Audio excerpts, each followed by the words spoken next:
Welcome to black and white digital media. Plan A work out కాకపోతే plan B. ఇది తెలంగాణలో Congress sketch. Lok Sabha ఎన్నికల్లో majority MP సీట్లను గెలుచుకోవాలనుకుంటున్న కాంగ్రెస్ పార్టీ వ్యూహాలను రచిస్తుంది. గేట్లు ఎత్తేసినా ఆశించిన స్థాయిలో బీఆర్ఎస్ ఎమ్మెల్యేలు కాంగ్రెస్లో చేరడానికి ఆసక్తి చూపడలేదు. పార్టీ మారిన ఖైరతాబాద్ ఎమ్మెల్యే దానం నాగేంద్రపై అనర్హత వేటు వేయాలని బీఆర్ఎస్ స్పీకర్ను కోరిన విషయం తెలిసిందే కదా. మరి స్టేషన్ గన్పూర్ ఎమ్మెల్యే కడియం శ్రీహరి సైతం కాంగ్రెస్లో చేరాడు.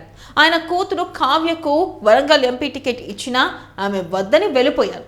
కడియం పైన పార్టీ ఫిరాయింపుల నిరోధక చట్టం కింద వేటు వేయాలని త్వరలోనే స్పీకర్కు బీఆర్ఎస్ అధిష్టానం ఫిర్యాదు చేయనుందట.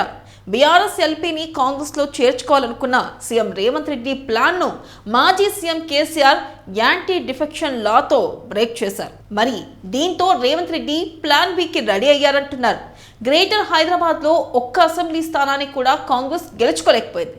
దీంతో గ్రేటర్ పరిధిలోకి వచ్చే 4 లోక్సభ స్థానాలను ఎలాగైనా గెలుచుకోవాలనుకుంటున్న సీఎం రేవంత్ రెడ్డి నయా స్ట్రాటజీతో ముందుకు సాగుతున్నారట. అదేంటంటే, మీ పార్టీలో ఉంటూనే మాకు సహకరించండి అని బీఆర్ఎస్ ఎమ్మెల్యేలు, కార్పొరేటర్లు, నేతలను సీఎం రేవంత్ రెడ్డి కోరారట. ప్రతిఫలంగా మీ పనులను చేసి పెడతామంటూ హామీ కూడా ఇచ్చేశారట. అంటే బీఆర్ఎస్ లీడర్లు ఆ పార్టీలోనే ఉంటూనే కాంగ్రెస్ పార్టీ అభ్యర్థులని గెలిపించడం అన్నమాట. అంటే కోవర్ట్ ఆపరేషన్. కేసీఆర్ ఏం తక్కువడు కాదు కదా. దీనికి కూడా ఏదో రెమెడీ ఆలోచించే ఉంటాడు. చూద్దాం ఏం జరుగుతుందో. ఇలాంటి మోస్ట్ ఇంట్రెస్టింగ్ అప్డేట్స్ కోసం వెంటనే మా ఛానల్ని సబ్స్క్రైబ్ చేసుకోండి.